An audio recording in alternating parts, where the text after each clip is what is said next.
Wow, look at these morose motherfuckers right here. Smells like somebody shit in their cereal. Bung! You're listening to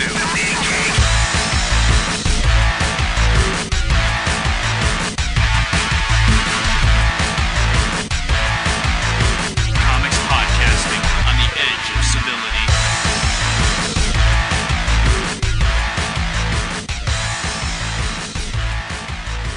Ethelred. You are Ethelready? Ethelred the Unready.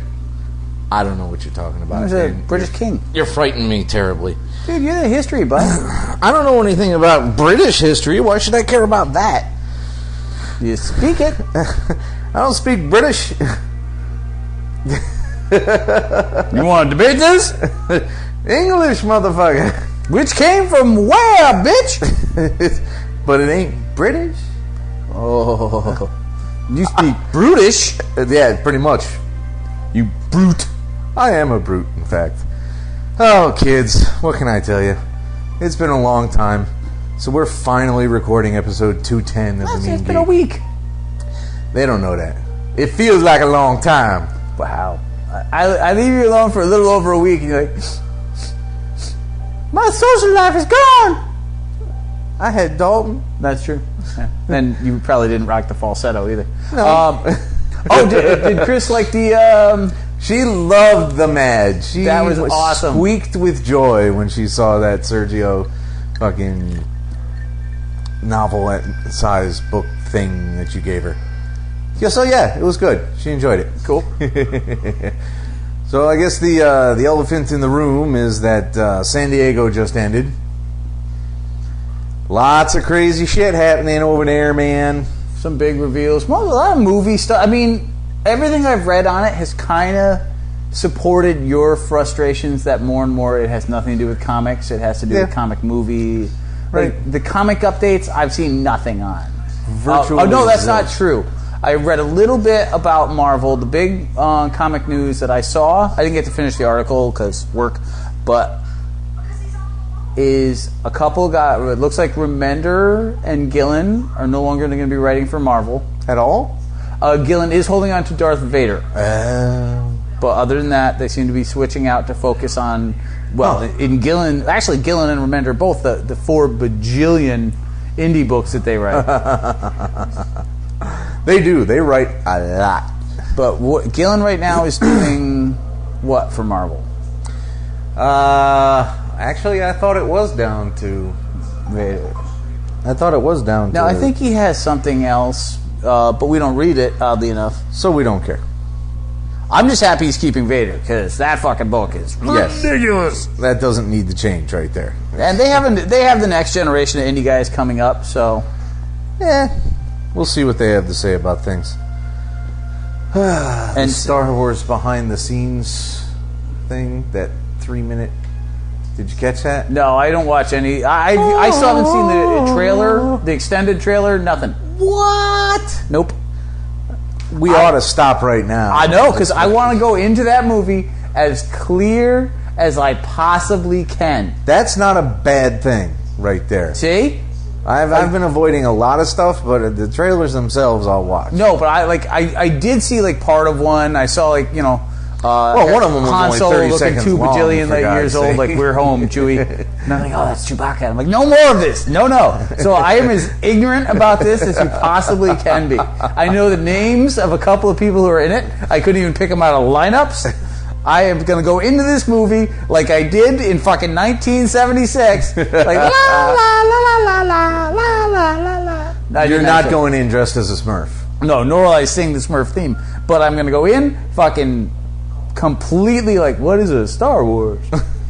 And I think that's a good philosophy. You know, you can study up and we'll see who has a better time.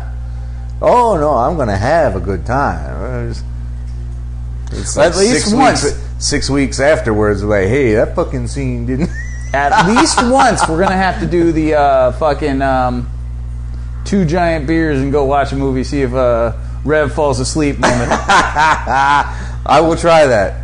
Your eighth watching. We'll do a lanyard. Yeah, absolutely. Oh, man. I only felt, in my defense, after, despite freaking double lanyards. And kids, some of you might not know what a lanyard is because you haven't been drinking for long or At all. You don't drink at all. But they're these gigantic, monstrous, 3-foot long glass tubes with giant bulbs at the bottom that, depending on the place, you have to actually have them in a wooden holder. Yes, that's how we had it. But because they're so monstrous. I only fell asleep during the Return of the Jedi, and all I missed was the Ewoks, so I was pretty okay with that. Yes, this was in 1997. Dang, that's right. That is so old. Oh, so get toasted, kids. Watch Star Wars. Salute. Suicide Squad, didn't watch the trailer. Don't care. Not getting a good vibe at all. It looks like it's going to be better than some of the press is making it out to be, but not getting a great vibe from that one. Nah, I don't know. It looks just, I get it. Suicide Squad, yeah. Things are going to be grim and dark. The Joker doesn't need to be there. I have no problem with the Joker is alive in the mythos. He's a major character. Heath Ledger passing away was a massive loss. The guy was a solid actor and he did a great job there. Yeah. But losing the character completely because of his passing makes no sense. No. You can put him in other movies. I'm fine with that. I don't know about the team. You know what? I think in order to have a successful Harley Quinn appearance in a film, you have to address the elephant in the room, which is the Joker. Well, the first time out anyway. Exactly. Like, if this movie is uber successful and they go forward, you won't need him every time. But if you were to just be like, oh, it's a friend of the Joker's who's not in the film, that would be a glaring film. Yeah, a lot of people would be like, so where is he? Why is this person? Yeah, I know, I follow you. I'm with you. You're good. But what else was there? Batman vs. Superman. I am kind of worried about that fucking I, flick. again, haven't seen anything. Well, in this trailer, they gave Bruce a reason to go after him. But I still don't see Bruce Wayne going after him preemptively. Just because things might be... Mommy. Do you know who that is? First off, what are we watching? We didn't do the introduction. We're watching Blade, the TV series movie. House of Chthon. I always thought it was Chthon. That's fine. I'm fine either way. Like, I wanted it to sound as terrible as possible to match the film. But he's currently fighting a bunch of biker tattoo artists. One of whom is the Iceman Chuck Liddell from UFC fame. Also, you probably know him from Dancing with the Stars, but... I do not. Sure that ain't me. Don't. No. Wrong answer. Thank you for playing. Yep. Oh, that was a nice flip. Nice judo flip. I don't give a shit. Your snappy rejoinders are not something I care for. So, yeah, anyway. I can see where Bruce is coming from because this event in the trailer implies that he suddenly feels it's personal that this guy exists and is Batman versus Superman. Causing this all this time damage. It's personal. But I just don't see Bruce Wayne acting like that. Well, totally preemptively. He's like, oh, you're an alien that can destroy the world. I'm going to take you down. Upon their first meeting? I can actually see that. I mean, it all depends. Like, the timeline is so important here. Like, are we talking about... Because we're talking about the Batfleck, which is an older Batman than the Balefleck. The initial Balefleck. Sorry, the Bailman. Whatever. What? Bailman to Batfleck. That totally makes sense. I'm done with you. How does that not make Move sense? forward. Keep going. I mean, you could go with the Christ Man, but that just seems totally inappropriate to me. Dude, just go. All right. So, if he's older, and if on top of that, we're talking about the Superman film occurring before this one. No. Well, Man of Steel, you mean? Yes. So, if that's the case, if that's our timeline, if you think about the end of Man of Steel and the amount, the reveal followed by the death and the destruction, I think it's entirely in character. Well, I think your biggest problem is that you're coming at it from a fucking 70 years of history, more than 70 Of years. course I am. So, but if you were to follow the Batman character and then see a guy with that level of power who causes that much destruction, and then on top of it, pops a dude, yeah, admittedly an alien douche nozzle with a terrible haircut and a weird accent, but still pops him, then that Batman and your Batman is going to be like, I'm flying out there and checking that shit out. Like, I'm not waiting for that to come to Gotham. Yeah, but checking it out and preparing to take him down is not the same thing. But No, I think it totally is.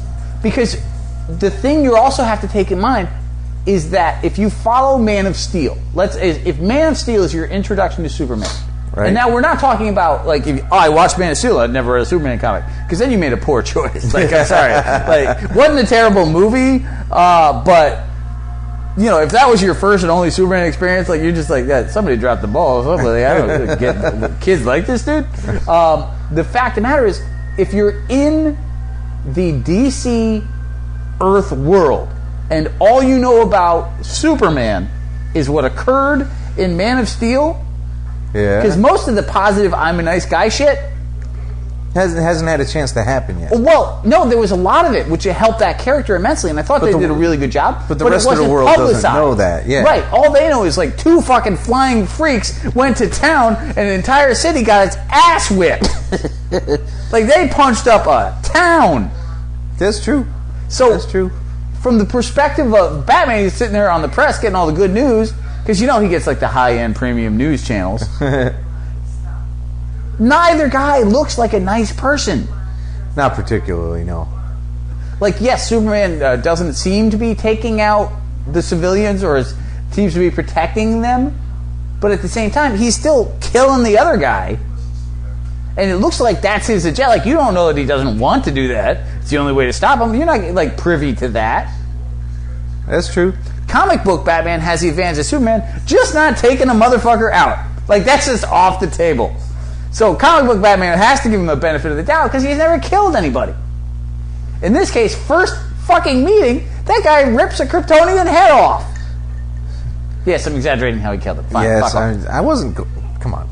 But, so I think it's entirely in character for him to go and deal with that before it comes to him.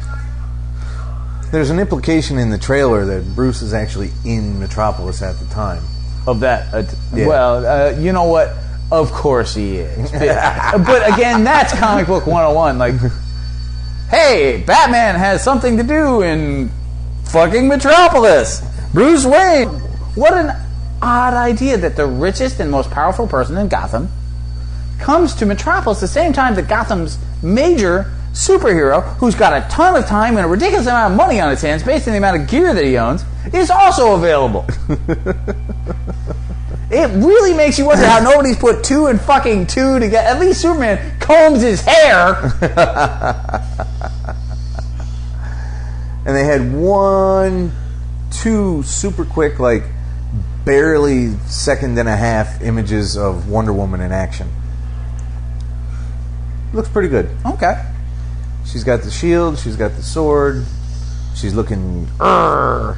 So, I'm alright with it. Didn't watch the Walking Dead trailer, because it's a trailer Fear the Walking Dead. No, for season 6. Oh, dude, I'm so behind, I haven't seen season 5.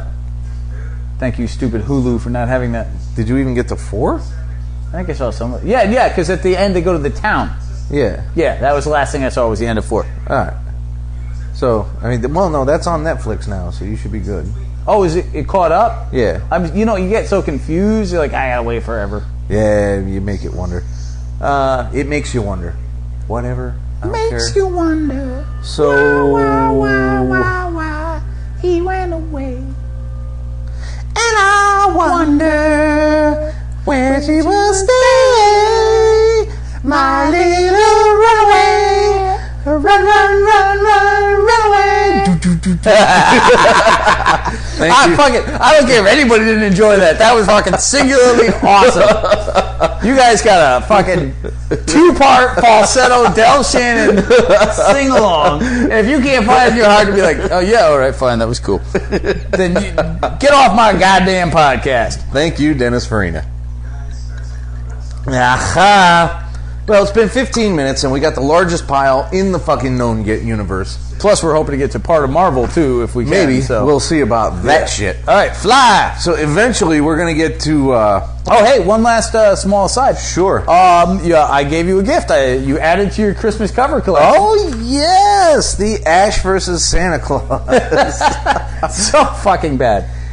Yeah, but it's part of a collection now. So. I think you need to start documenting the collection on the site. Like, get the covers up there, because it's not like... Most of them are in piles. Yeah. You know, well, not most, but you have a decent amount that are in actual books that you collect. Yeah. So it's not like you can keep them together without driving yourself crazy. So I think you need to document the Christmas covers on the site. I can do that. That could be fun. She is way too attractive for this TV show, yo. Dude, everybody's attractive on TV. Dude, this was like 10 years ago, though. You still they were attractive then, too. You still had a chance of... yeah, but for this level of show...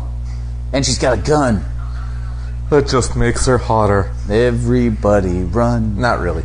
So anyway, April's Indies. All right, boom. Now that we're actually into spring, now that summer's halfway over. So the first thing we want to bring to your attention, kids, is Red 1... 2. Number 2. Red 1, 2. It makes me laugh. Old Vera, who, if you remember, is the Russian super spy who's been sent to America to be a caretaker for essentially Larry fucking Flint. Am I wrong? No, he's more movie based. He's like a clothed Ron Jeremy. But he is making porn. Yes, but film, not. Well, it's not really. One of the things about Red 1 is that it implies a lot. It doesn't necessarily go out and say this is what's happening. They go to another guy who's definitely... I felt it pretty clear myself. The house of the other guy they go to definitely does. Yeah. The older guy she's watching seems to be attached to that world, but it's not necessarily clear what his attachment is. Yeah. Is he a money guy? Is he actually made? He's probably a money guy. So anyway, this party that they go to is... I can't even believe I'm saying this shit. This party they go to... Dude, we reviewed Satellite Sam. This is nothing. Yeah, okay. Is crashed by these moral crusaders who literally think that, they can change the world by killing everybody at this orgy. But, you know what? Vera changes to Red 1 and she fights the leader and she then abandons everyone because her Russian evil, also religious zealot has shown up, which is her real mission, so she has to go fight him in an overly tight jumpsuit. Yeah. Think about Red 1, too. Like, this is all me, and I am not hating on this book. Yeah. First off, the major malfunction of this book is that it ends here. Yeah, what the fuck was up with those plans? Let's have 2 of them, and then we'll go do something else for a while. It's the idea of it being released as a larger graphic, and then because there are a lot. It's not a normal size comic. Between the 2 of them, it's a decent amount of pages. Yeah.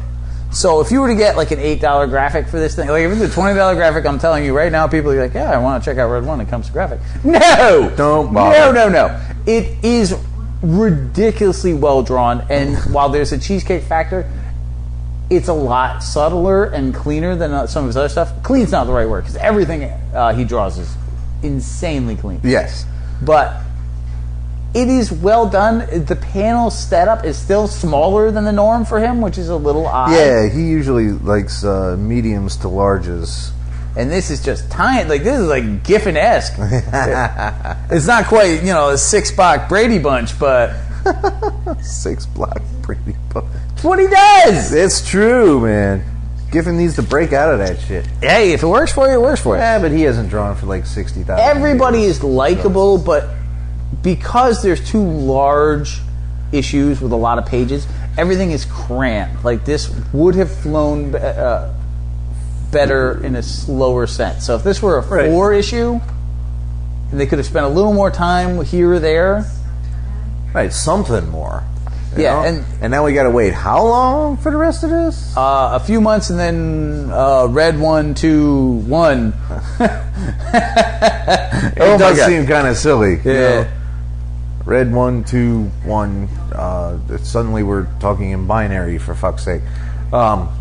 Anyway, It's not spy enough or superhero enough to be awesome at this point. it's fun, but you're right. Like, I will revisit this, but if the next one doesn't blow me away, Who I cares? can't see doing red 1, 3. 1. I hate it when they just redo all these numbers. And wait a minute, just come back to me with number 3, okay? I'll be fine with that. I'm so like I think I've enjoyed it. You've enjoyed it. We're gonna visit the next series when it comes out. But if it doesn't flesh things out a little bit, Adam. If you don't get that joke, you're too young. Then I can't see this go. Like, I wouldn't continue. You could take it over at that point, but I can't see you doing that either. Probably not, you know. Anyway, something that's never going to stop for us is Velvet. Velvet. Number 10 here. Velvet gets caught by the gendarmes on the train she escaped on last issue. She gets away from them because she is Velvet, and that's what she does. She kicks major ass. And I did escapes. enjoy the fact that these guys are totally innocent of being anything other than police, and she houses them.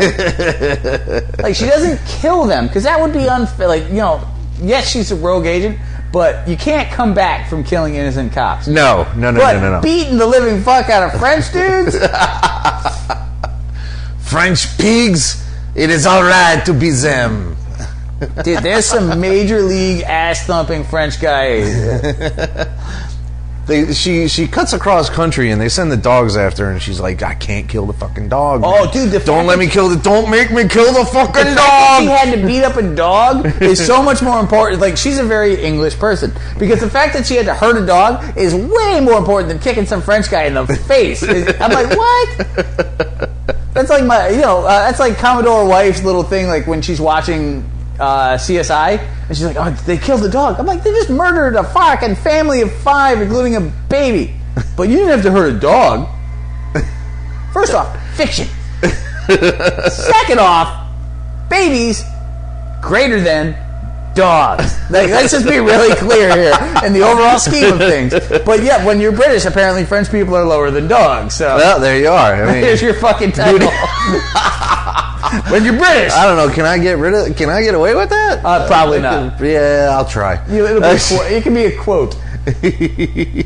So she gets caught at this farmhouse and she catches Belanger out by mentioning a name. Uh-oh. That's the tough one. See, nobody's ever ready for the name that you're not dropping, but you're really dropping, but you're using to catch somebody. No one's ever ready for that. See, what's cool about this book is that it started as a female Bond. And it's still, like, that's the major portion of it. But at the same time, unlike a Bond film, Right. And I'm going to knock Bond ever so lightly. Uh-oh. My love of Bond is massive, as you know. But this is moving into both. This is Bond in By a way more of Bourne. realistic spy world. So, because here you've got, like, Bond goes into a crazy adventure and then there are lasers and shit. And there can be lasers in this, but there's also legitimate cloak and dagger, backstabbing, confusion. Right. This is... I hate saying this. This is better than James Bond right now. This is the Bond we deserve. Well, Daniel Craig Bond is a little bit closer to Velvet, if you will. Yeah. As insane as that sounds. But you've got... I can see that. You've got a James Bond feel, but you've got a more intricate, well-done spy world. Yeah, well, I mean, it's Brubaker. That's what you get. Dude, this is... fuck, Captain America's amazing. That was, let me be very clear. That was fuck, comma, not fuck Captain America. This would be uber clear. This, right now, is better than Captain America Brubaker. It's so in-depth, and it's so forward-moving. Yeah. Because and it's not fair to compare because he doesn't have years of Captain America to work around. Oh my God, that was a terrible effect. Oh my God. He wasn't even looking when he fired that last shot. What the fuck? He's Blade, man. He didn't have to aim to shoot vampires. The dude gets up, gets out of bed, pees, and kills 4 vampires with his dick. Ew. For a vampire, yeah. For the record, speaking now is a Reverend Mad Dog. Let's just be uber clear about the voices in the last conversation. I'm not taking that out. You're a devil person. Yeah, it's so good. But yeah, Captain America has a ton of history, and you've got to stay within rules and whatnot. Yeah. And Brubaker's Cap really fell into this world a lot with the Winter Soldier storyline and some high-end stuff. But this is so completely a strong book. Like, if you compare this to the other books in the indie pile that we really like Saga and Revival, which are probably the closest in terms like Manifest Destiny, but we know Manifest Destiny's more like an us book. It's not for everybody. Like, if you're like, what indie comic should I be reading right now? The 3 that we need to be dropping are those. Would you agree with that? Yeah. This is moving at a better pace than both of those in the first 10 issues. Yeah. As good as they were. At least once we're like, what the hell's going on? In Velvet, we're saying, what the hell's going on? To Velvet, not what the hell is going on. There's mystery, but there's not completely leave you in the dark bullshit. No, there's always forward momentum. And even if we don't see it, something has happened to lead us to the next one. As far as I'm concerned, everybody who likes comic books should buy Velvet. And, which just sounds weird because you're going to have at least one dumb fan going like, I need this fabric, I don't know why. You're a bad podcasting fan. You're a dumbass. You're sitting here listening to us 2 weeks from now when we finally fucking publish an episode and you're like, well, I've got my Velvet. It's just not fucking Hitchhiker's Guide to the Podcast. No. You didn't really say. You know what? Let's talk about Sabrina. I'm not even going to touch that one because that was just dumb. You don't want to touch Velvet? So, hey, after what you said, you don't get to criticize shit. Hey! Oh yeah, that's Blade's origin. That's right. I forgot about that. Yeah, he was born. Thank you for clearing up origins, fucking movie. So anyway, in Sabrina 2, which took only 9 years to come out, fucking Godfather, the lightning pace of most of a decade, we're introduced to Madam Satan, which just screams late 40s to mid 60s, which I'm fine with. I'd say 50s to 60s, but no, actually, yeah, you're right. 40s. It'd be the way it's done is closer to 50s and 60s, with face stealing and whatnot. But yes, if you were to watch a 1940s serial, you'd be like, oh yeah, there's Madam Satan. Ooh. So, I mean, we're introduced to her because she's this crazy succubus thing, and she's coming after Sabrina because of Sabrina's pop. She tracks down Sabrina's mom, who, by the way, has been fucking lobotomized so that she doesn't know anything that's going on with fucking Sabrina, who, if we remember, was supposed to be a sacrifice. I'd rather have a bottle in front of me than a frontal lobotomy. So, somewhere along the way, on the way to Sabrina, she hitchhikes and she decides, you know what, I'm just going to kill this rapist trucker just so I can have something to do. It's Tuesday. Is there anything in fiction that gets a worse fucking rep than truckers? It's true, man. Every time you see a trucker in fiction, it's like, I'm a pervert who wants to ride you like a pony and might fucking leave you dead and frozen somewhere if I've got a freezer truck. Otherwise, you'll be dead and warm. All the time. You never see a friendly trucker talking about, I'm going to feed this puppy. You know what? Even if you see a friendly trucker, they're usually smoking weed. There are plenty of hard-working, decent truckers. I freely assume this. I don't know it. In real life. But the only positive example of a trucker I can find in media? Rubber Ducky and Convoy. Wrong. Because he led an illegal convoy. I think he dated, he hung out with hookers, too, if I recall. Maybe. But, and Willie Nelson. BJ and the Bear. Dude, that guy brought a monkey across state lines. He didn't declare that shit. You don't declare things between states. You can't travel with a monkey. Do you know how many Why not? rules you'd break? What rules? 9/11, man. What? I don't know. Anytime anybody questions a travel rule, just say 9/11. Everybody shuts up. This was 1978, motherfucker. 9/11. It's backwards compatible. What? This ain't an Xbox One, motherfucker. Dude, I'd totally play a BJ and the Bear fucking trucker game. You would. No, totally. It's not even. Get away from Sheriff Lobo. Oh my god! Perkins is a boss on level 3. Dude, amazing. I had actually never seen an episode of BJ and the Bear. I am completely. You saw Sheriff Lobo? Nope. No? No, totally unknown to me. But you know there was a show that existed called Sheriff Lobo. No, it's a spin-off of BJ and the Bear. Well, of course, because how does a show as good as BJ and the Bear not get multiple spin-offs? I'm waiting for the Bear Variety Hour. You know, they tried to do a Perkins spin-off. Hard to believe that didn't fucking make it. No, it went no place. I think it had like 3 episodes. Anyway, that's what happens in Sabrina. No, there's basically it's overly stylized.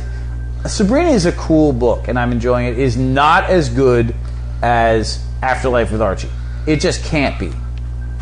Well, I mean, very little can be. I mean, that's an amazing incredibly book. high quality. But you've also got a full cast that you're familiar with over there, whereas Sabrina's working without that. Yeah, when we know Sabrina, and she has aunts, but they're not even around, and so you're dealing with a completely different entity from that. Yeah. Secondly, there's a lot of cool moments, like when Madam Satan apparently dated Sabrina's dad, find him as a tree, starts to free him, and then remembers that she's mad because he banged somebody else, so blows up the tree.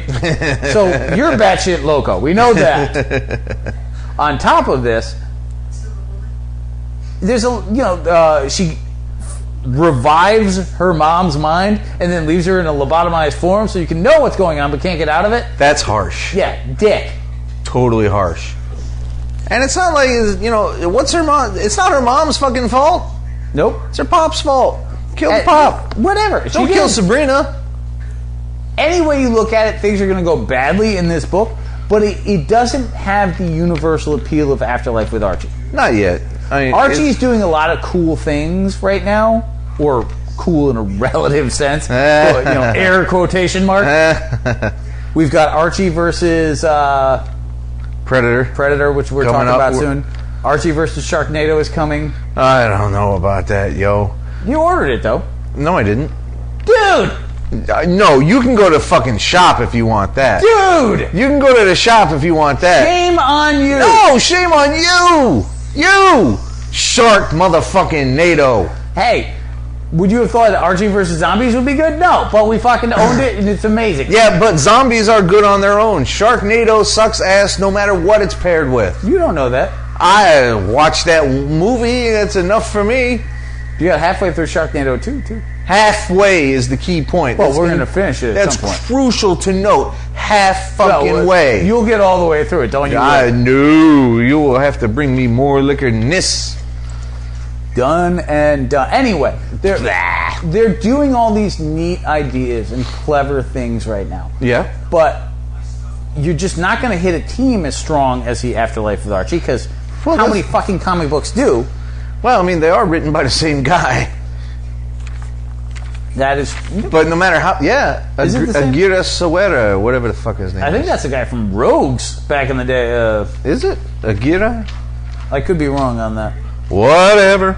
But this is just not as universally amazing as this, but it's so captivating and interesting that I do want to continue with it. But like when we could talk about Afterlife with Archie, you can usually get a universal meme geek. Just go fucking buy this. I don't think you can do that with Sabrina. No, you have to like horror books to begin with, for one. 2, you have to like long periods of waiting. Well, yes. But the other thing, this feels like a period horror book, if you will. Oh, it totally is. Like, this is a retro... Afterlife with Archie has no timeline. Nah, it could happen virtually anytime. Right, and it feels current, is my point, though. Like, yeah. It's like, the Archie characters feel current. This feels like the period it's set in. It's totally different.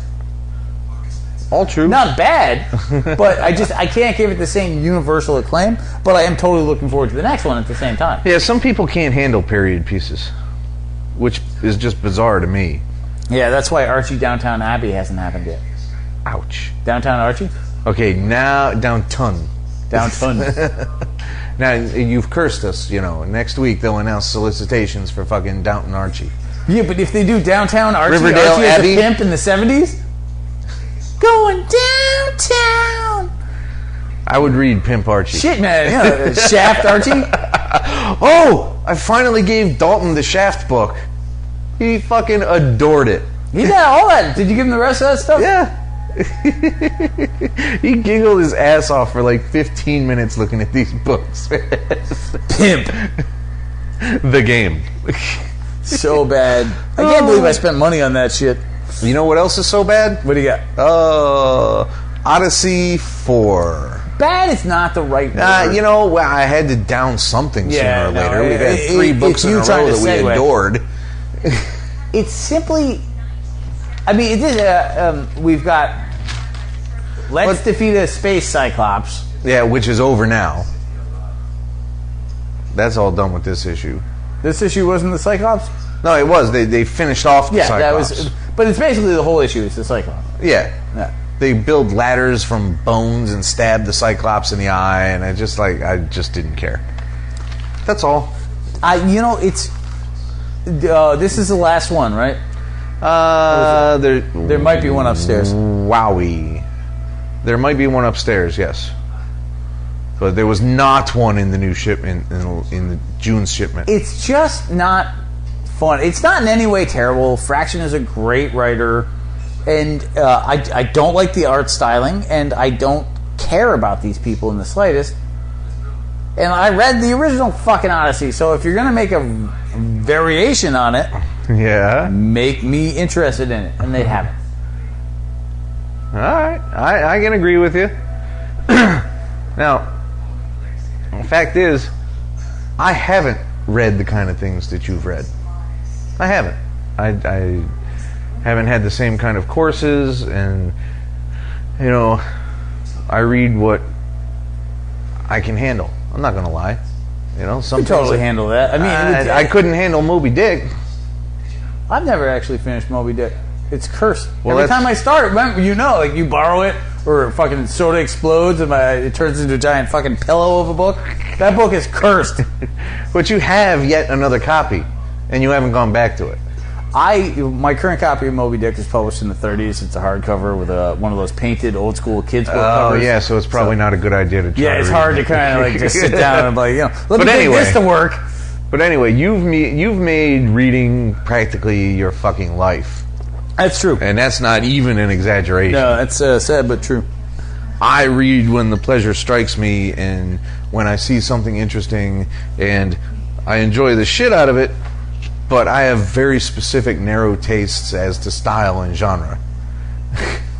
That's not true, but you always go, you'll vary out of it. And, I mean, you read the Hemingway short story I made you read. Mm-hmm.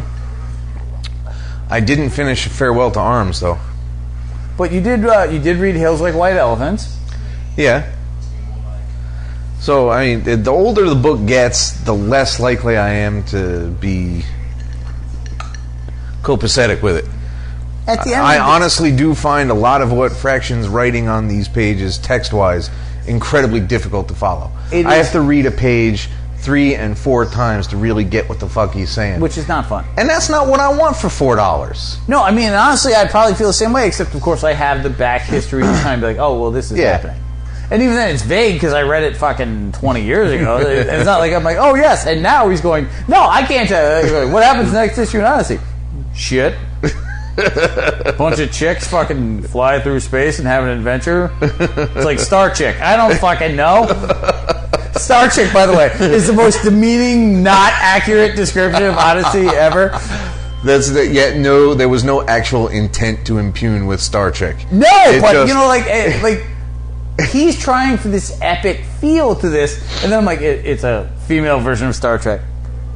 Very different. At any rate, if you want to read it, I'm not going to tell you not to. No, at all. Fraction is a great writer. It is fine if you're into it, but we's done. Yeah, pretty much. So let's go to something brand spanking new. What do you got? Something that's never been read by us before. Something that nobody that, reads to me. Yeah, well, anyway, I got nothing for that. Why do you do that? Anyway, Rebels 1. When was the last time you saw a comic that took the Revolutionary War seriously? Dude, I bought a game, Assassin's Creed 3, just because it was in the Revolutionary War. Like, I will totally fucking hit a red coat with an axe. Like, I am in, motherfucker. I haven't played it yet. I bought it because I buy games fucking 5 years after they come out for $4. But still, I was totally excited. That's how I do it. Shit. Like, yes, I will axe you, red coat. No, such a cool... Brian Wood is so... He's like a totally sane Grant Morrison. And what I mean by that is Grant Morrison and Brian Wood both come at comic books from such weird angles. Yeah? Like, at no point was I sitting there going, you know what we need is more Viking comic books. And he's sitting there like, let's do Northlanders. Like, what if we were a giant ship lost on the ocean? I don't know. Yeah. DMs it, like, and I don't always love everything he does, but he takes such cool chances. Yeah. And he dives right in, just like Grant Morrison. But there are no pirate monkeys. Like, it's all... Rebels... Go ahead, give me yours before I go. Because I'm really curious on this. Well, let's see what really happens in it first. Not much. Seth is a young patriot with a barely attentive father. Because you can't have comics with good parents. Actually, I thought... I'll wait. Go ahead. He's barely attentive. He wants to get his work done. He wants to do his thing. He's not really like the loving Dalton father.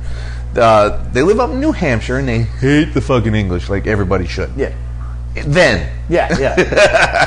Fuck you. No, we hate redcoats. Yeah, you can be as British as you want. We don't give a shit.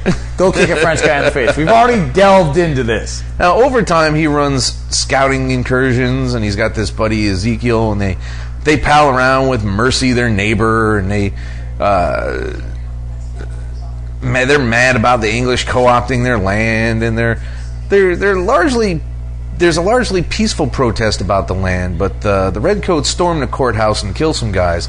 Eventually, Seth and pals meet Ethan Allen, which plants the seeds of their secession lifestyle. Nice. It worked. You should have kept with secession. Once you saw it slid out like, lifestyle. You blew it. But it was a good move. There's sedition. Their rebellion. Secession also worked, but sedition was where you were going. Yeah, well, I'm desperate to use the word secesh as often as possible. Sachet? No, secesh. I don't know that word. It was a diminutive form of secessionist. Really? Yeah. Cool. All right, guys, we just hit a new level of dork. Hey, it's the Word Games Podcast. Hi, kids. I'm Dr. T.O. Morrow with today's Science Moment. And today's comic book science moment is, you people are dorks! This has been Dr. T.O. Morrow with today's comic book science moment. No, I rather enjoyed this. I think Seth is going to end up probably a good character. He's probably going to end up with some torn feelings between family duty and country duty, because you can't have a patriot without that. It just doesn't happen. Yeah. You know, a patriot who has the complete support of his family and nobody ever gives him any shit is just a guy who runs out and fights. Yep. You know? No, it's true. So you're on board. Oh, yeah. Because this was a you book. Uh-huh. Which I talked you into because I'm annoying that way, because I wanted to read it. This should have been a me book. I totally should have gotten this book. I adored it. It was so well done. And so my first point I'm going to say is that Seth's dad was not a bad father. He was a very period father. Well, that's what I mean. That's what I mean when I say unattentive. I didn't say he was abusive. No, but you know, like, we can't have a comic book without an inattentive dad. Yeah. He wasn't very attentive dad in the way that he was on top of everything, but an austere. Everything was well done. It was period. The speeches are strong. They're not out of character. He's not sitting there going, "Oh, here's my black friend and my gay friend and my," you know, like, it's not revisionist at all. Right. And even the romance is so not romantic and yet sweet. Brian Wood nailed the tone of this book so well that he basically hit it out of the park. Yep. This is totally not a book for everybody. I should have bought a couple for him to sign at New York. Yeah, who thought of it? Did you bring anything for him to sign? Yeah, a bunch of Star Wars. Oh, that's right. Because I was desperate to get those Star Wars signed. When I saw him alone, I'm like, why didn't I bring 60 I had the other last Brian Star Wood Wars. books? Remember I got one issue? The final one? Yeah. I should have brought that. I brought a Northlanders graphic that he signed looking at me like I was a monkey. But that might have been the previous guy I was talking to for about half an hour. Yeah, that guy wouldn't shut the fuck up. No, nice dude. But anyway, yeah, it was... So, like, I will totally, like, next shop trip I'm grabbing Rebels. Once I catch up, I'm gonna have to split this. This is a damn good book. Yeah, it really is. I'm very happy to have taken the chance on it. See, sometimes I push you the right way. Yeah, sometimes, and then sometimes you push me into masks too. I didn't push you. I paid for this.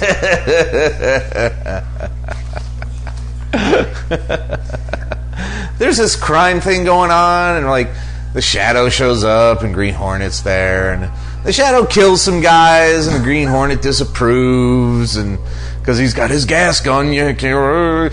Dude, this is the Shadow, motherfucker. Don't you disapprove of the Shadow's methodology here? There's this chase, and the Black Terror shows up, and he also disapproves of the Shadow wiping motherfuckers out. So there's a crowd gathering, and a criminal releases a red gas and dies. Green Llama, Spider, and Lady Satan all appear, and the whole gang attends a costume party thrown by criminals. What? All right. Everybody should... All these characters are in the same fucking town. Well, remember, they all gathered in the last... The problem with Mass 2... Mass 2 is a step forward from Mass 1 because Kieran Gillen's writing it, and there's a tightness to the feel of the characters. Like, and plus, we're more familiar with a lot of them from the last one, which we didn't finish, to be fair. Bed in the Woods. Correct. Dream sequence. Here's my take. Like, we have, since we last did Mass, you've become a much bigger Shadow fan. Yeah. Would you agree with that? Yes.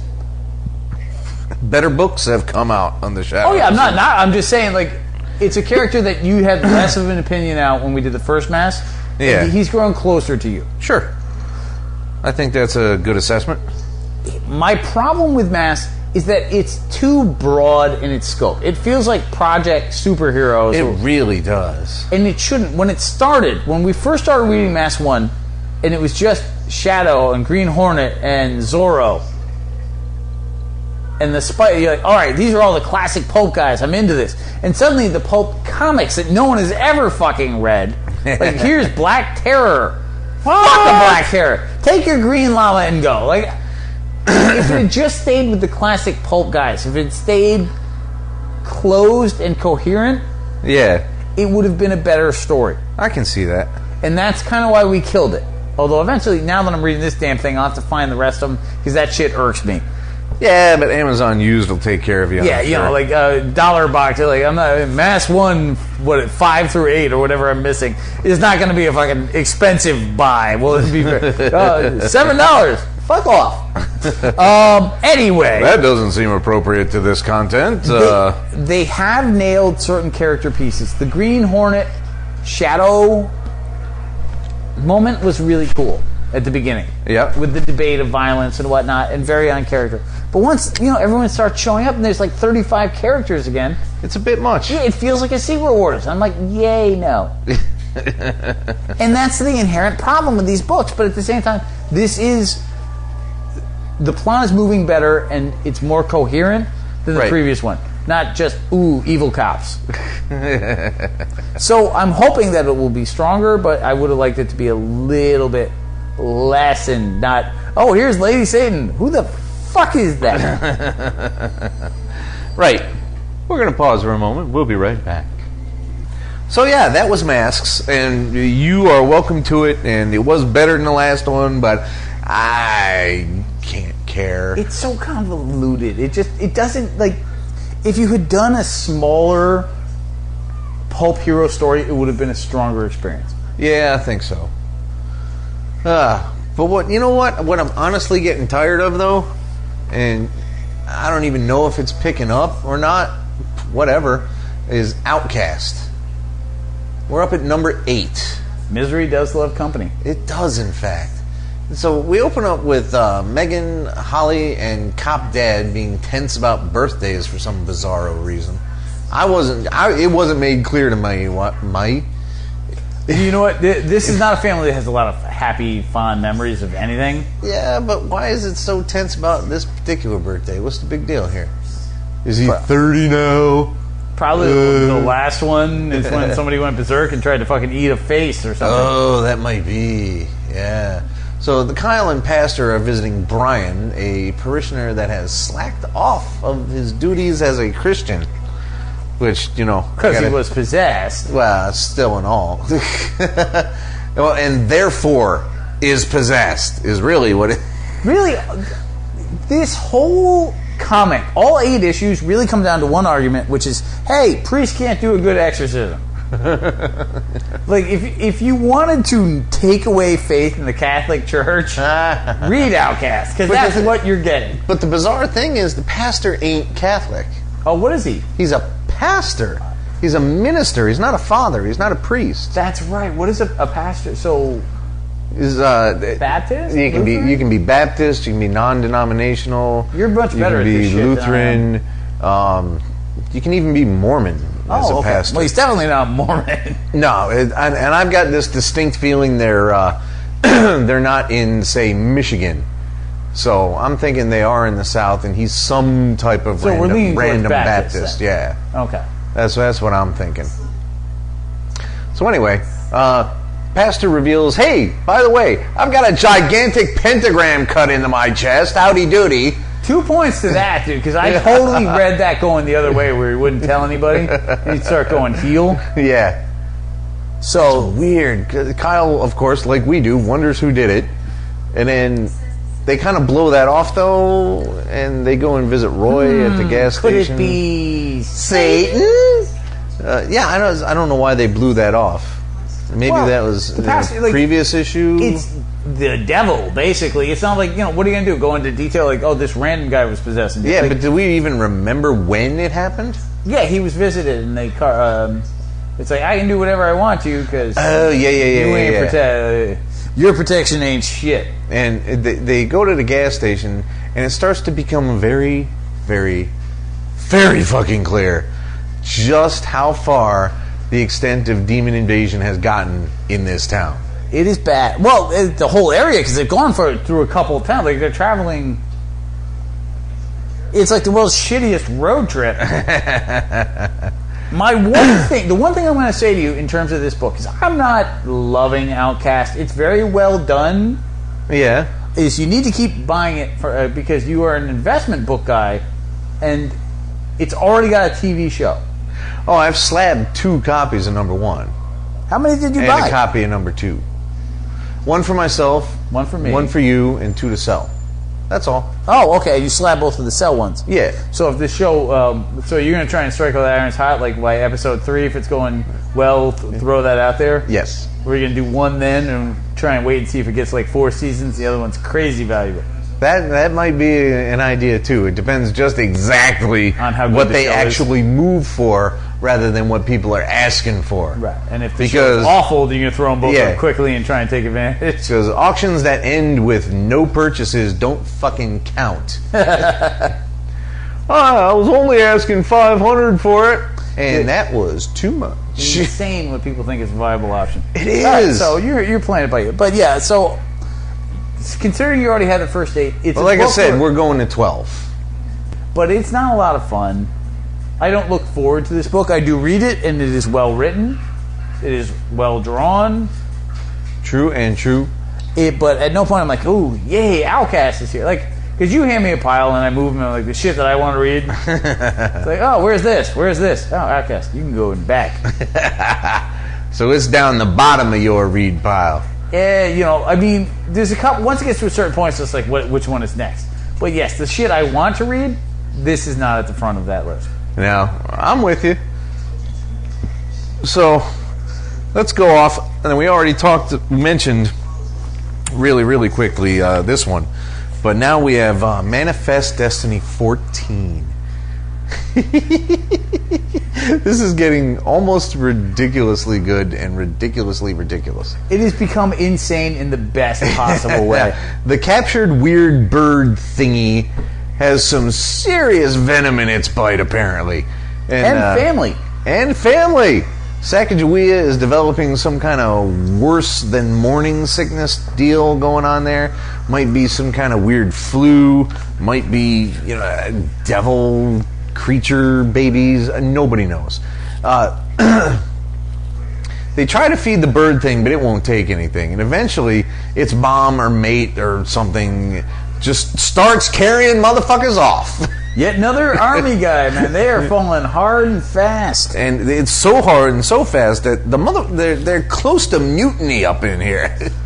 Well, they are. Basically, a challenge has been issued, and it's issued by the tiniest dude possible. Lewis, I believe? Yeah. Or is it Clark? I never get that right. Neither do I. It's like, pick your best guy, and they pick Dolph fucking Lundgren. Of course they do. I would pick Dolph Lundgren. You gotta enjoy the moment where he's like, good choice. So I cannot wait for the next issue when the fight happens. Yeah. Oof. You've already read that. So. Yeah. I like the little bird thingy, though. He's like, I'll bite your ass, bitch. He also has, he's basically like something out of Sesame Street that's covered in venom. Like somebody rubbed a puppet in filth. Ew. Yeah, filth puppet. Ew. Isn't that a goth band? If not, it will be. Now, how about a fun book? Would you like to talk about a fun book? Like we just did. I love Manifest Destiny. Well, that was a great book, and we're enjoying it, but a fun book. All right, what do you got in your fun book? My fun book is Big Trouble in Little China 10. Considering how badly you did want me to get this book, you have totally turned a corner on Well, it. you know, You're going to buy a Big Trouble in Little China graphic. How does that blow your mind? You know what? The shit makes me laugh. The movie I didn't give a fuck about, but the book makes me laugh. And now that you've grown a little fonder of Fred Van Lente, you're not as terrified of that changeover. Yeah, not so much anymore. So Jack Burton can handle any writer. You know what Jack Burton said? You give me a fucking writer and I'll run him down the road. I wonder if now that you've grown accustomed to the book, if you revisited the movie, like you'd be the one person on Earth who likes the movie better because he read the book. It was less than 6 months ago, dude. You weren't reading the book at that point, though. Well, this is 10, so yeah, we were. Well, we're behind first, but yes, think about it. Well, fair enough. Anyway, getting back to the book. Jack plays some poker with some demons, and he gets all their shit. Of course. Plus the location of the exit from this particular hell, because if we all remember, there's 30 million hells in the Chinese pantheon. And they're all hysterical. They're all funny as balls. He wins by making up the Jack down hand. Which is just like, I'm Jack, I have Jacks, I put them down, I win. Was it any more complex than that? It really wasn't. The best part about it is that at the end they reveal that the demons were actually faking him out to get rid of him. Because all their stuff is such crap. Yeah, this is completely useless garbage. Oh, I laughed. It amused me. It's a fun book.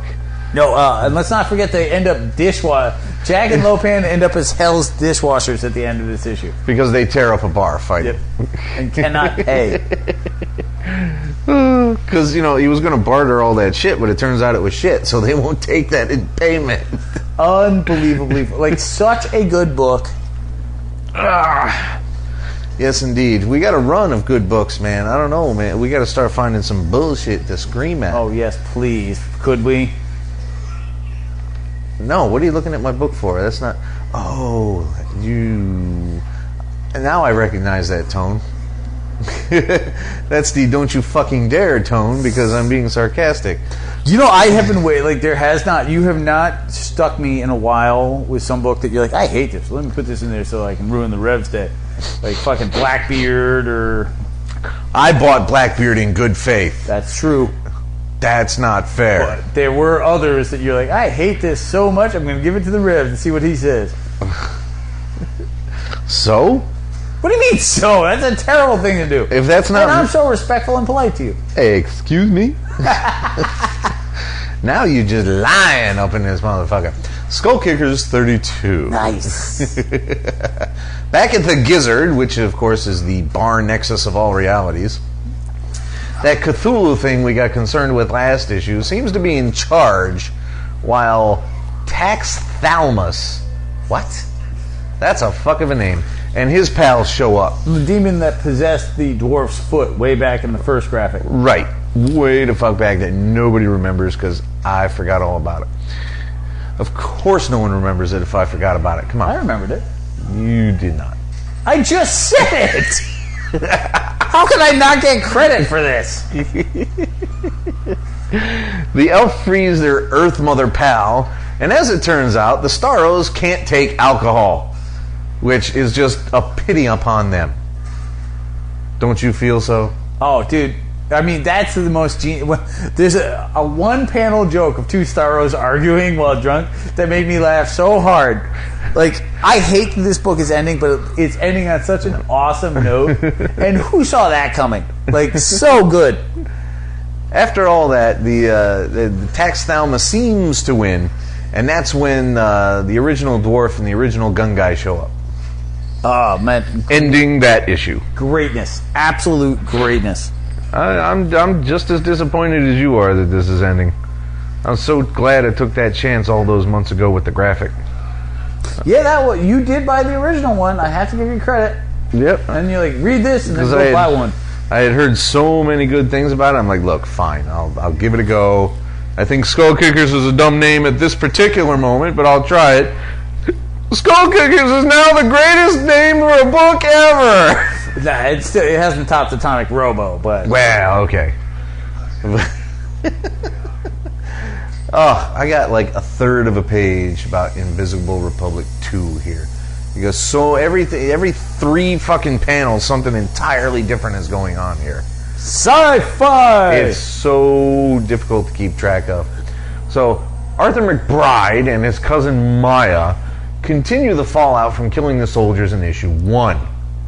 Now, this reporter like Krob Bab or whatever the fuck his name was, I don't pay attention. Is still digging up their history. It turns out, however, that Maya actually hasn't killed that soldier.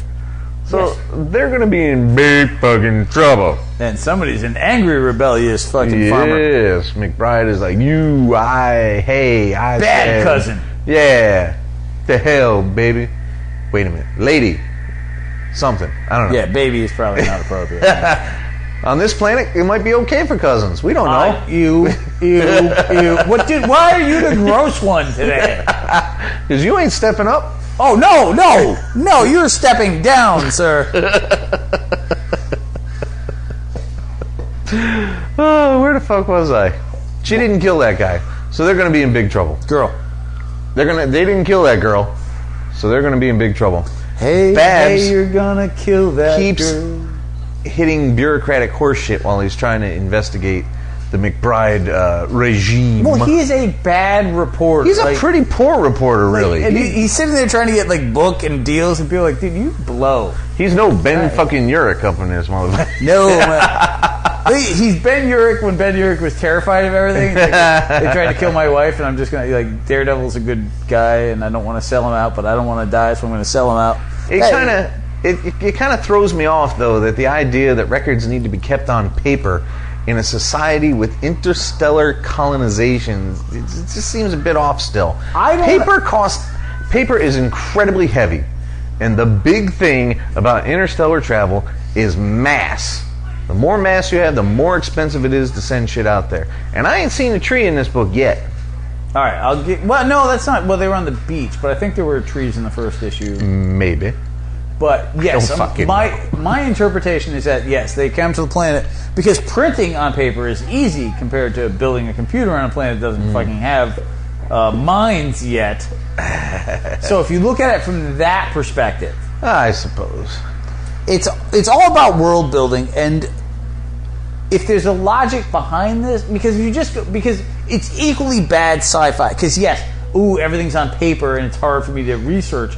is bad science fiction just to make things difficult. Yeah. But if you interstellar travel, if you go to this whole other planet, think about how many have done this and it's terrible. It's not like you suddenly got computers everywhere. Like you're going to a fucking space rock. Let's build this whole... How many things have gotten that wrong? The first things you should be bringing are prefabricated shelters, generators, and computers. Gin. Why gin? Fuck cause shit. Gin fucking kicks your ass, and if I were trapped on an interstellar rock building a world, gin. I don't know about gin, man. Well, you're a pro for Dover, but you specialize. I don't like gin. I'm a world drinker. A world? Is that a title? I'm sure you've earned it. I'm not gonna put booze in front of me. It doesn't matter what it is. I'm gonna make that shit play. Like what is it? Fucking Goodwill Hunting? Like whatever you put in front of me, I could always play. Like whatever booze you put in front of me, I can fucking putt for par. Now the thing is, they're trying to get off world because they're going to get caught. Yes. Now, to pay for that, Arthur thinks, well, all we got to do is indenture for a little bit and we'll be fine. Maya's like, no, I will be free. I can't do that. Ha ha. There's liberty to be had, and I will not sell my labor. Bleh. Yeah, well, indenturing never works out. Like it is an inherently stupid plan. Yeah, but this is all done by contract, so it's not like they can do something illegal in a contract. There's got to be laws governing the contracts. Indentured servants historically had contracts and they sucked because you basically had to use your own wages to buy yourself out, but you also had to pay for everything else, so you could never really get free most of the time. It's like working for mines in the 50s. It's like, yes, you can buy things from the company store on credit, but then you can never really catch up, so you're an indentured servant forever. All true, but this is the future. You have to believe that there'll be some kind of safeguards thanks to unionization and shit. It's a fucking rock in the middle of space, man. Unions don't make it out on the first ship.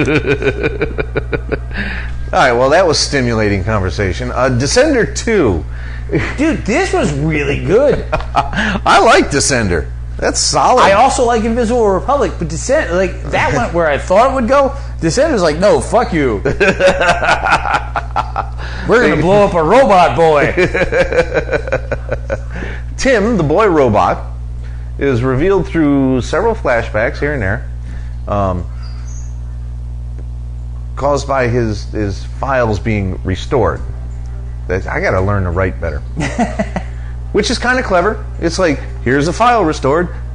Yeah, love Do you that. recognize it? Now, That's normally, good. and I'm going to speak for you, which annoys you sometimes, but you generally hate flashbacks in comic books. Oh, sometimes they are wildly overused the last few years. But this they gave it this clever little way of having it to begin with. This was logical about the use of the flashback. It was emotionally moving. It totally engaged you in Tim. And then made the end, the ending blew my mind that they went to this point. I don't think Tim is done, but issue 2? Tell me you saw any of this coming. No, not a lick. That is something to pull right out and say, ha ha, gotcha there. No, Descender is good. Yep. He's quite close to the family that purchased him. Yep. Which is not bad, They even give him a birthday. Oh, man. No, it's nice because it doesn't end on the, it's not like the Toy Story, now I'm a teenager and we've still got this kid robot we need to turn off. No, now his family's He's still dead. Emotionally involved in the family when things go badly. It's just not going where stereotypes tend to go. Which is fine with me. Which is good for science fiction in particular. Yes. And even better for science fiction fucking comic books. No, Descender is rapidly becoming a strong book. Mm-hmm. And then you've got the insane I hate people loading mining robot. That amused me.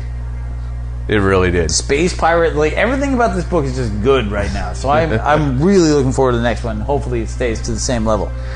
Lady, you're a vampire. You can't die by jumping out a window. Yeah, but you can fuck your legs up seriously badly. At night.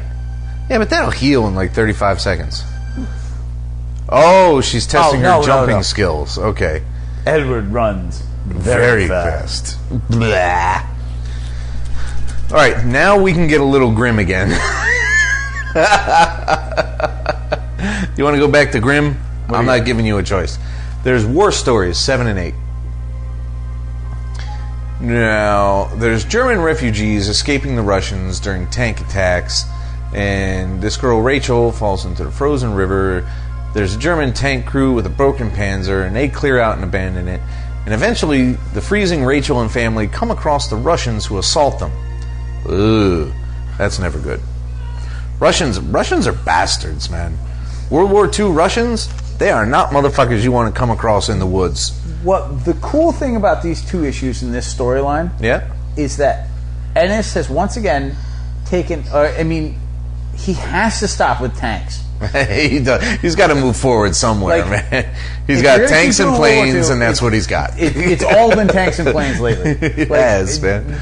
Fucking change that shit up. Barring that, however, now you've got a likable German tank crew at the end of the war, right? Trying to protect refugees.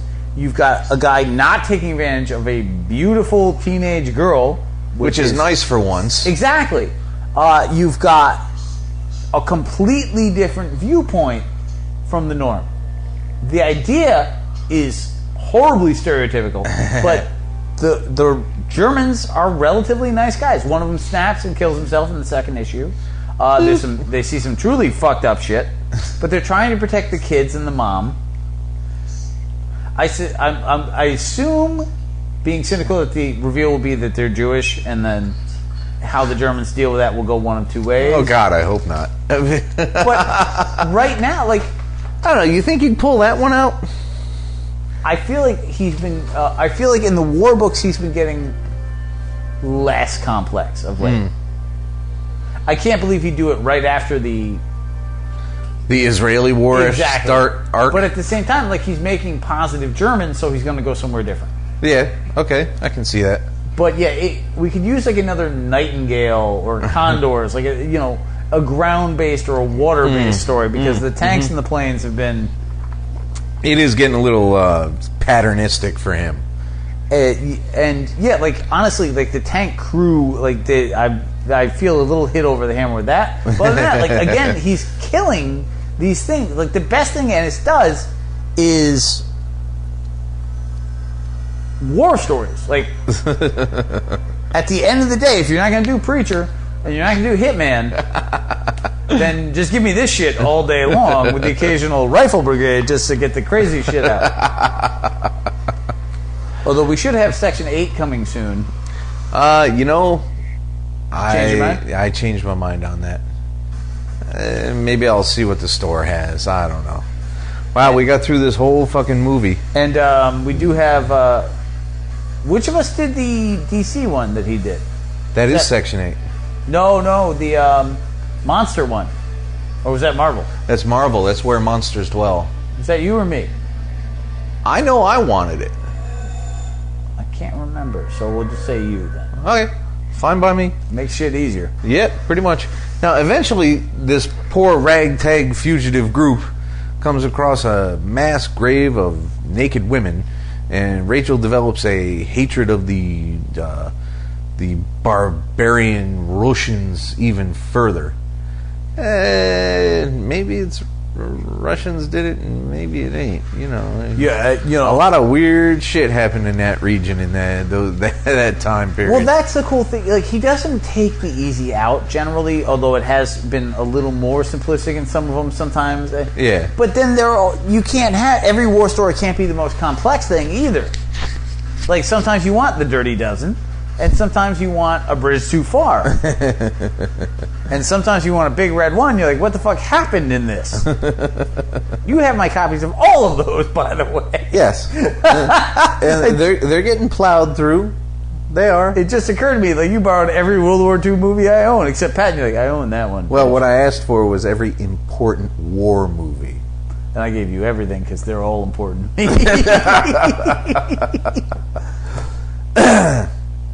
And poor Bernie gets killed by a booby-trapped car. Yeah, which but just seems ridiculous It- because well, they just imply it was a booby-trapped their own- suicidal choice. Yeah, maybe. That he was done, and it's like he would, because one of them even says he would never have made that mistake, would he? And they're like, no, Yeah, like, he's done.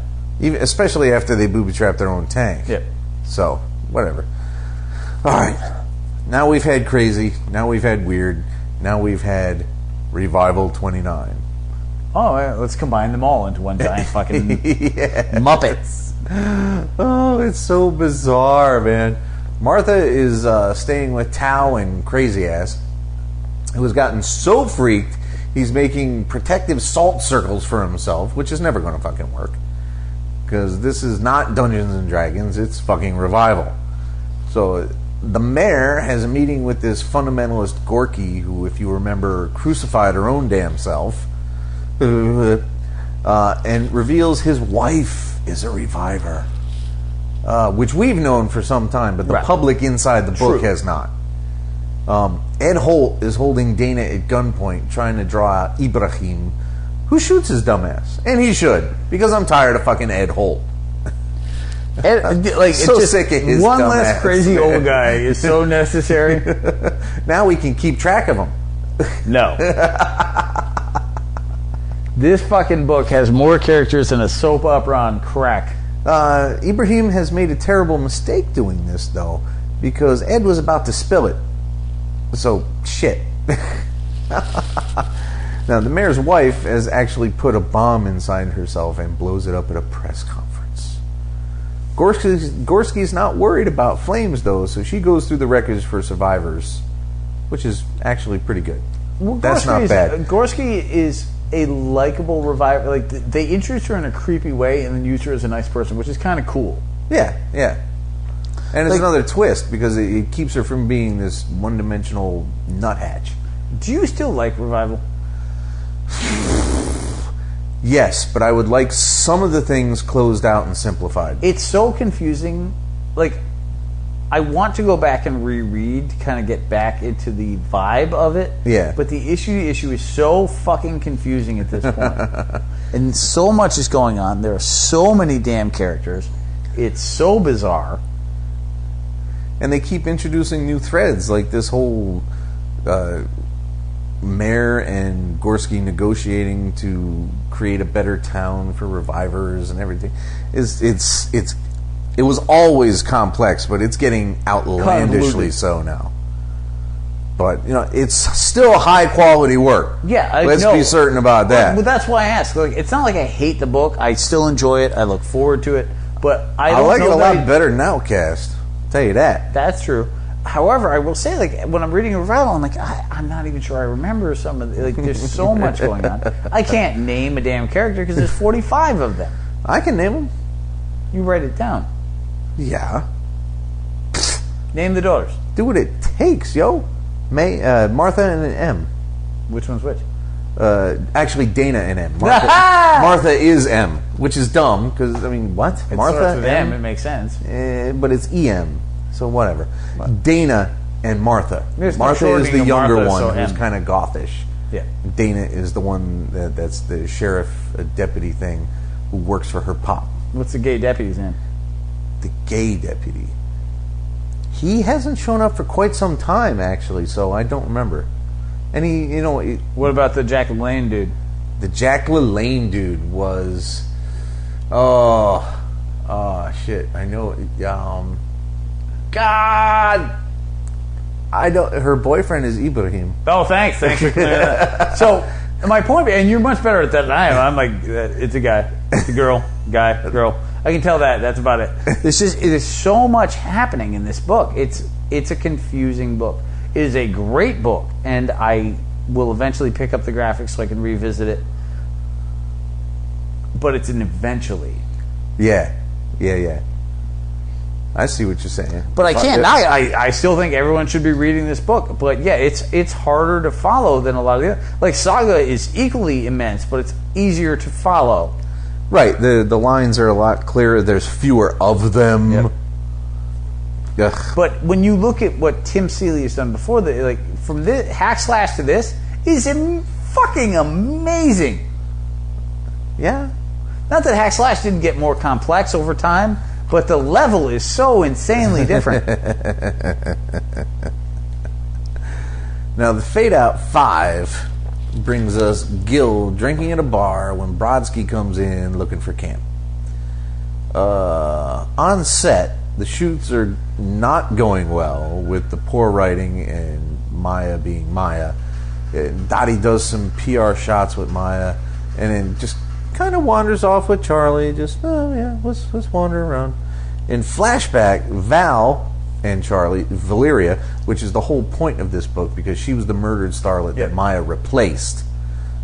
You see, you remember that though, didn't you? Of course. I don't have any problem following Fade Out. They stumble on camp, tying up people and doing dirty, weird things with them with fucking cameras. Bronsky notes that Gil is naive and behind the times, and it's all just like, what the fuck am I looking at here? I don't know. Camp is not a good person. Nobody in this book is a good person. Dottie's fine. So far. Are you telling me that you feel that Dottie will become a jerk too? We know that she's angry at this dude for what he did drunk, and speaking on behalf of my people, we should all be forgiven for what we do drunk. Those being drunkards. And lushes. And lushes. Drunk lushes. Wait. Okay. Dresses. Please turn that off because I don't want to watch this stupid trailer a fourth time. Lunks. Yeah, I don't know. Drushes. Okay. Yeah. Turn that thing off. Jesus Christ. Tired of looking at Spike advertisements.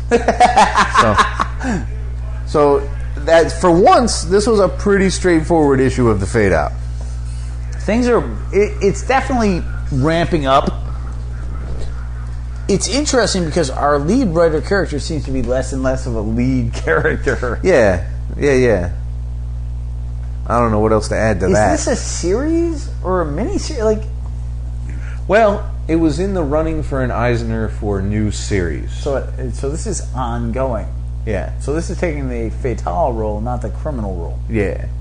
And that's funny. It missed out on Best New Series this weekend to Lumberjanes. Which we did not do.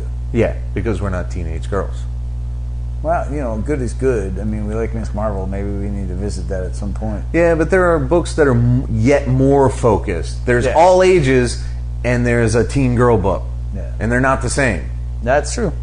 Takio is not Lumberjanes. Right. But, no, everything these guys do together is amazing. It really is. I haven't been disappointed by a single fucking issue that these guys have done together. I am disappointed by the following things. Yeah? One, when you buy a graphic of Criminal, you don't get all the articles about movies. Ah, yeah. That's a little disappointing. Two, Incognito never got a third fucking series. Yeah. That's disappointing. But of things actually put on paper. What's the one with the Archie kid that was not as strong as the rest of the criminals? Yeah, that was like the last one or the second to last one. No, I think it was the last one, because Sinners and then that one. Yeah, I know what you're saying, but I've had too much scotch to remember it. No such thing. Still good, just not as good as the others. But still, as far, and fucking, even you go back to Sleeper, amazing. The Sleeper was long as fuck, man. So good, though. Yeah. Do you own those yet? Have you? You gave me one copy of a trade. Yeah, I bought the two giant ones, and then we found the one shorter first one. So you still have a ways to go. Yep. What no longer has a ways to go with us. I don't know what to do. Terrible segue. They're all terrible. It's become a trademark. Bitch Planet 4. Now, this is just a big giant whatever. There's plotting in the shower, there's plotting here and there, and there's instructional videos of a sport that I couldn't be buggered to learn. Yeah, and this is our greatest player, and Kamau or Kamua takes out a peeping Tom in the shower, which was actually quite funny. I was amused by that. and then blackmails his ass into helping her find her sister, which seemed fairly. I could take out all that sports garbage because I don't care. I think we dumped this book at the wrong point. I'm actually a little disappointed we killed Bitch Planet, because to me, this is, and I haven't watched it, but it's basically Orange is the New Black in space. If you look at it, it's a female prisoner thing, but it's not Roger Corman's space female prisoner thing. It's strong characters.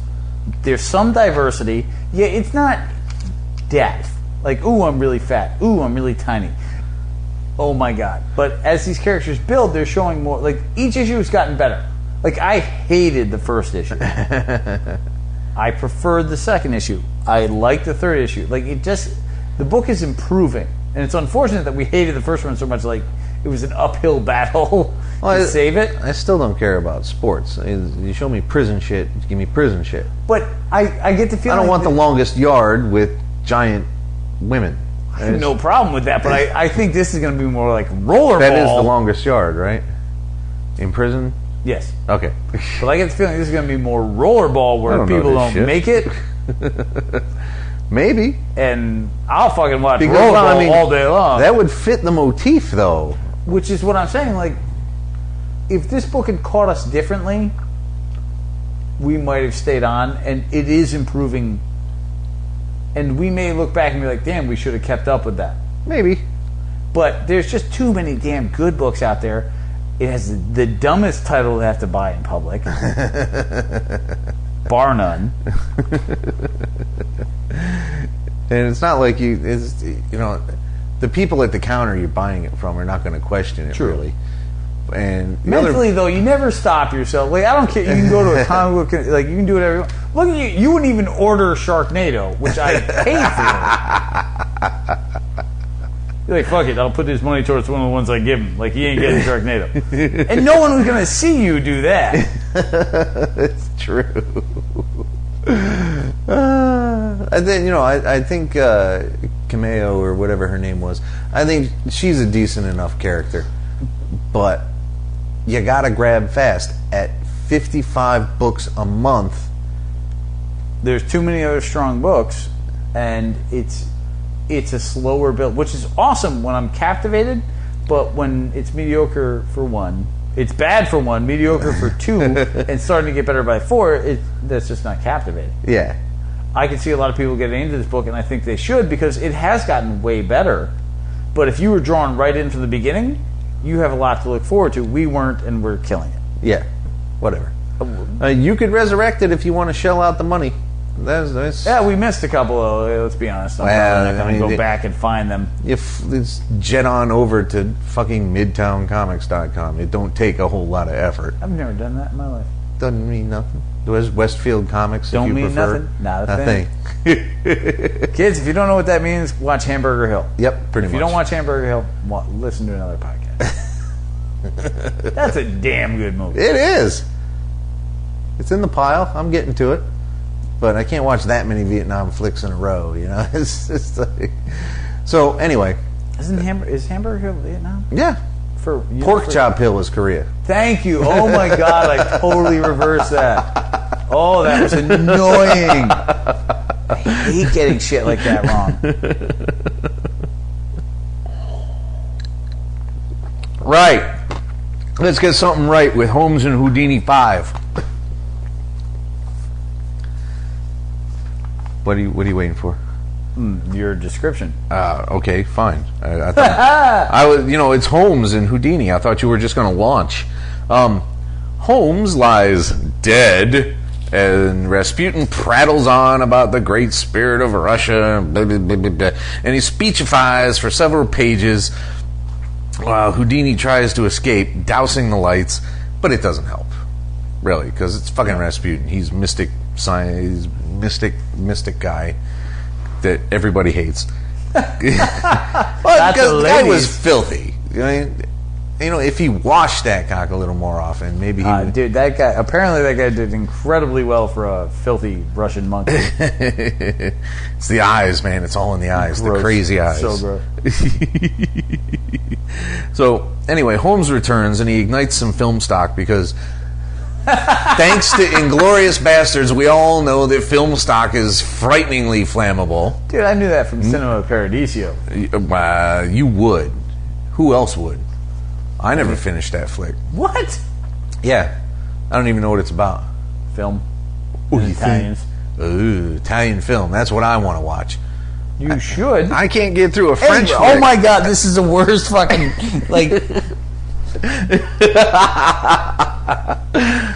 I live for derailing you. humbug. They eventually find Houdini's wife, but she has a bomb in her wheelchair. So H and H have to reconcile, and that ends the issue. Which they fix by kicking the wheelchair and picking it up That was a not great plan, and it only worked out because it's comics. So, yeah, dude, do you feel like between this and Moriarty Lives, like the end of all the Sherlock Holmes stuff we're doing is so no! Nothing gets solved. No, they're just like, well, we kind of wrote ourselves into a corner here. How do we get it? Well, just kick the wheelchair. That'll be fine. And What? Now we're friends. Really? It wasn't terrible again, but just like Moriarty Lives, it just doesn't nail that. It doesn't feel epic. It No. doesn't feel awesome. And with those two characters, it really oughta. Yeah, and it just does not. Nope. Not terrible, yet again, fun to read. Really light ending. It didn't blow me away. Nope. And it didn't even have the Frank Villa cover. Yeah, so that's a terror. Anyway, Alright, what do we got left? we still have Big Man Plans 2. Holy fucking nutteroli. What am I reading with this book? Okay, I'll break this down to you. You ready? Yeah. Short rev review. Yeah. Southern people hate dwarves. Okay, done. Alright, something bad happened. I'm going to totally ignore your writing. Something bad happened down the line. He hates everyone. He beats a dude to death with a hammer to get information that he already has. They catch him because they already hate him, and he's a dwarf, and he sticks out a little bit in the deep south. They torture him, set him on fire, throw him on the river, but he doesn't die because his dad told him being a dwarf sucks. Don't give in. Did I miss literally anything? No. Yeah, crazy. Nothing. Right? This, I don't know, man. I did not, in a million years, expect this book to be This brutal. to have this kind of brutality in it. Nope. I was not looking for that kind of brutality. It's not normally my cuppa. Between this and what was the Aaron one we just did about his family, Men of Wrath. and then you just did Southern Bastards, which Yeah. Oh my God. It's like, okay, I'm. and Outcast, Yeah, I've got Yeah. my fill of nasty, unending brutality. this is a and- 4-part miniseries. We're gonna finish this one out. Yeah. But I love the Goon. You hate the Goon. We both love Big Trouble in Little China. I think we'd both be hesitant to dip another toe into the Powell oeuvre. It's difficult to see another series that from him that I would actually look forward to without a lot more in the solicitation. I, thought this would be fun revenge, and this is not Tarantino. This is Tarantino almost cubed, Matt. This is like Scorsese revenge. Not even that. This is some biblical shit right here. Don't beat a guy to death with a hammer. That's awkward. This is old boy shit. Yeah, but it's old boy remake, so you're not even having a good time. I don't know. I watched the original Old Boy and I was like, this is fucking hardcore, It man. was great. Did you watch the remake? No, I didn't bother. Yeah? He's Not that good, He's yeah. no necessary. He's no good. No bueno. He's no bueno. Would you say I have a plethora of unnecessary film? Yes, he's plethora. Wow, this This is what EC would have done if they had a chance. It definitely has an EC feel. It's gross. It's awkward looking. Awkward looking. Huh. I'm not sure I would have put it that way, but all right. Awkward looking? Did you see when he came out of the water half burnt? Well, what are you going to do? That's an EC visual, though. That's my Yeah, point. it totally is. And you're like, oh. I don't know about awkward, though. Well, because you don't see that anymore. I see. Think about how few comics go there with that. No, that's true. You're right. Okay, I'm with you now. Yeah, sometimes I gotta explain shit. From I that usually don't, perspective. but I have to. Whatever. All right, so anyway, in Archie Predator 1, because I'm done with that level of deep, depressing violence. It goes for some fun, goofy violence. I'm down with fun, goofy violence. That's fine by me. But when you start taking yourself too serious and start saying shit like, my shit is grim, yo. No, I'm tired of you with that. Now, see, although not a whole lot happens in the book, though. The kids go on vacation, and everyone has got some kind of plot, especially the Blossoms, which, why do they keep bringing up the Blossoms? Every book we got, some Blossom has some kind of weird, fucked up plot. We're so not Archie adept. Like, do you find whenever you read these, you're like, who the fuck are the Blossoms? No, I know who Cheryl Blossom is. Oh, okay, I do not. She's just another rich kid. She's a rival to Veronica in the evilness department. I have read the occasional Archie back in the day and the occasional Pep. But no, I've never met Cheryl Blossom. I knew every other character. I was like, oh, I'm down with Moose this. and his girlfriend Midge. Yes, I remember all of them. Reg and some other asshole. Whatever. Isn't Reg the only asshole? Isn't that the whole point of Reg? He's the big asshole. I'm sure a case can be made for Jughead being an asshole. What? Jughead's the best friend. Who does nothing but eat. And no, that's not true. He's also time cop. Anyway. That's true. So they hang out in the wood, and Betty finds some ceremonial dagger after a fight with Veronica. Including a costume best dress contest. Whatever. They decide it's all a little pacey on the island, and it's time to go home. But the Predator is close behind. It's ridiculously bad. It's funny. This is closer to Archie Punisher. Yeah. You're like, I can't believe this is a real thing. Yeah.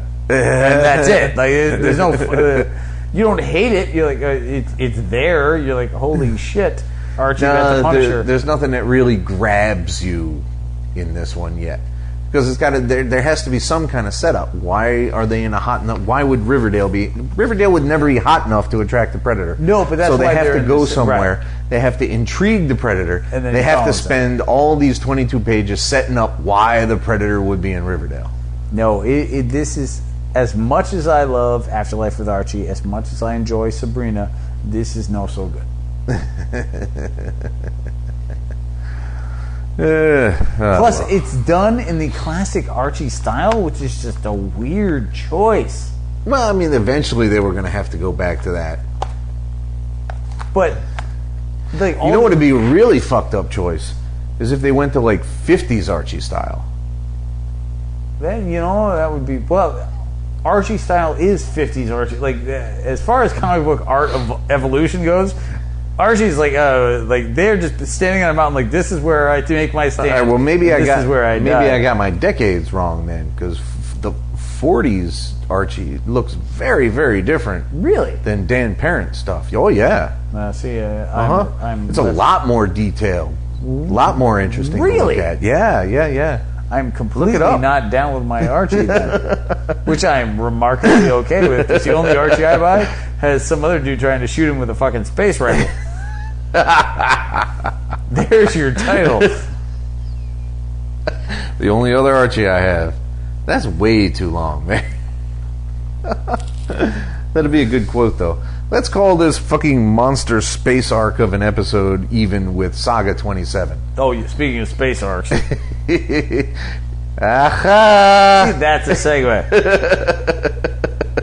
Schooled. Marco has this crazy hallucination about a sex thing with Alana where he can't spank her because he hurt a kid as a kid. Alright. Now, alright, Marco, if you had some kind of pattern of smacking little girls around, that might be one reason to deny your wife a little You know what? Fine. Happity pat. No, all it takes is one screw. Like, we all have at least one thing that sticks in our head. But if you're going to be a super soldier, mercenary, fucking killer, I don't think he joined. He was conscripted. it doesn't matter. He was really fucking good at it, which is what the implication they've made throughout. How he got into the service doesn't matter. If you're okay, like, slaughtering people left and right, which but he might have been okay, but he was able to fucking pull that back and just do it. And that has been the implication. Yeah. Then maybe whacking somebody in the ass probably wouldn't bother you that much.